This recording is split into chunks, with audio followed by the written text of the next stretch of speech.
Coach, if you would, just give us an opening statement. This is an amazing feeling. Being a head coach, 3 years at Rolesville. Every year we progress since I've been there. 16-8, lost in the first round, 21-22, lost in the Elite 8 last year, and now we are state champs. So that's progress, and I'm very proud of my girls today. Today I have Caitlin Jones, Talia Rowe, and Kayla Bush. All right, we'll take questions. Coach, you guys didn't take the lead until the last 3 minutes or so. What was it that you guys were able to just kind of stay with it, hang around, and then eventually, I think it was a 7-0 run that put you guys in the driver's seat a little bit? Yes, the motto of today's game was the last dance, and we wanted to make sure we finished the last dance. We were playing from behind, got in foul trouble a little early. They got to the free throw line a little bit too much in the first half, but we were able to lock in and not give up. The game's not over. We're gonna fight. We're gonna keep pushing until the last, ending sound of the buzzer. So that was our motivation. For the players, when you guys take that lead, it's 7-0 run, you started getting stops, you started getting some runouts and layups. Was there anything that changed for you, or what do you think changed defensively? It's like really one of the only times of the day where you guys had those runouts like that. What changed in order to obviously make the difference today? So basically, Coach Warren, she said that we can pressure the ball more because the point guard wasn't like a very great dribbler. Stop in the post. As soon as Blanca didn't get as much as she wanted in the fourth quarter, around 4 minutes, that really helped. The stops that we had got on her, and then as she said, we pressured up on the ball. She wasn't a great dribbler at all. And then she also just closing out the shooters as well, getting the boards, not allowing them to get second attempts. That really helped us out as well. I think what also helped us was like we knew that they were getting tired, so we knew that we had like pressure the ball, so it would be like more What about it? easy for us to like pressure. Question for Talia. You've done some late foul trouble later into the game. What was the mindset going into the fourth quarter when you ain't got 4 fouls? My mindset was like to like loosen up a little bit, back up a little bit, but stop in the post. As soon as Blanca didn't get as much as she wanted in the fourth quarter, around 4 minutes, that really helped. The stops that we had got on her, and then as she said, we pressured up on the ball. She wasn't a great dribbler at all. And then she also just closing out the shooters as well, getting the boards, not allowing them to get second attempts. That really helped us out as well. I think what also helped us was like we knew that they were getting tired, so we knew that we had like pressure the ball, so it would be like more What about it? easy for us to like pressure.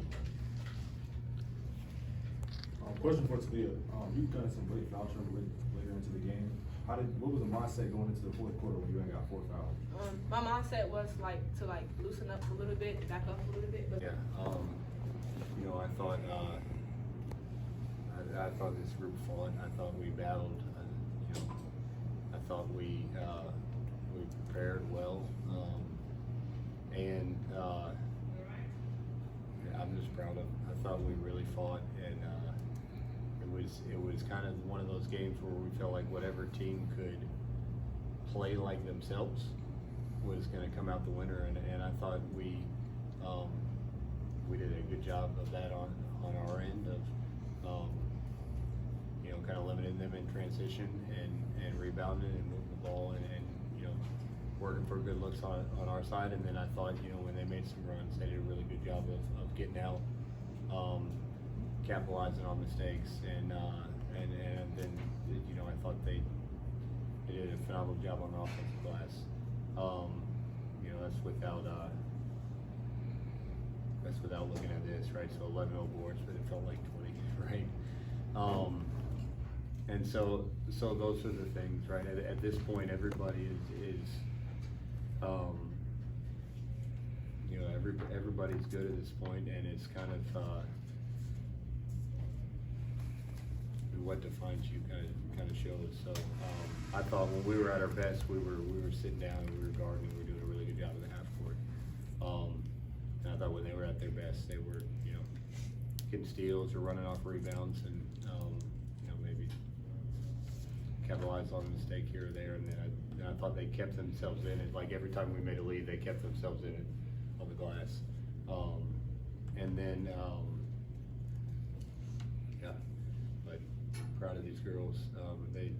they fought. This has been a heck of a run. This team's been 3 Final Fours in 3 years, a state championship, in a time where I feel like basketball is maybe as good as it's ever been, certainly in our area. So, you know, at the end of this, I look back at these ladies and what they've done, and I'm just incredibly proud of them. So it's, you know, I'm not gonna let 5 minutes of basketball define the legacy that they've left on our school, on our program, on our community, and that legacy is huge. Sure. Grayson, did you guys get a little tired down the stretch? Did you start kind of maybe peeking ahead to being the state champion a little bit? No, I think that we were locked in all 4 quarters, and there may have been times where we may have not, you know, been 100% all the way low in defense, but I think that every single player on the court gave their all, and I think that we all played until the very end. We gave our best efforts because that's the type of team that we are, and from start to finish we battled together, and we were playing for one another out there. So I don't think there was ever a point where one of us looked at each other and were like, we have to give more effort, because we all wanted to win. We all wanted this from the start. So no, there was never a point in my mind where I was like, one of us is tired, because at the end of the day, the type of team that we are, we fight, we compete, and we play for one another out there. So it sucks that we came up short, but I think that we gave it our all, and I'm really proud of how we did today, even though it wasn't what we were hoping for. So I thought in Langston we got caught peeking and watching plays a little bit, right? So I thought we were still guarding with high intensity, and then as shot goes up, and maybe where earlier I had been, you know, we're flooding people back. I think we got caught just watching the game a little bit, and not out of carelessness. It's a big moment, and so I think that let them get out and run. What do you think they did to take Blanca away, because she didn't get as many shot attempts down the stretch, especially in the second? I think some of that's on us. You know, we had, I think at the under 4 in the 3rd quarter, we said, like, Blanca has got to touch the ball. And, you know, we missed some open shots where they were kind of doubling down on her, and they did a good job of speeding us up. And so then I think when they did, we were a little less patient, and we probably stopped looking in as much as we should be doing all the time. So they did a good job of speeding us up, getting hands on stuff, making us turn it over before. Like, we had a couple possessions when they made that run where it was like travel turnover. We just never even got into it where we could look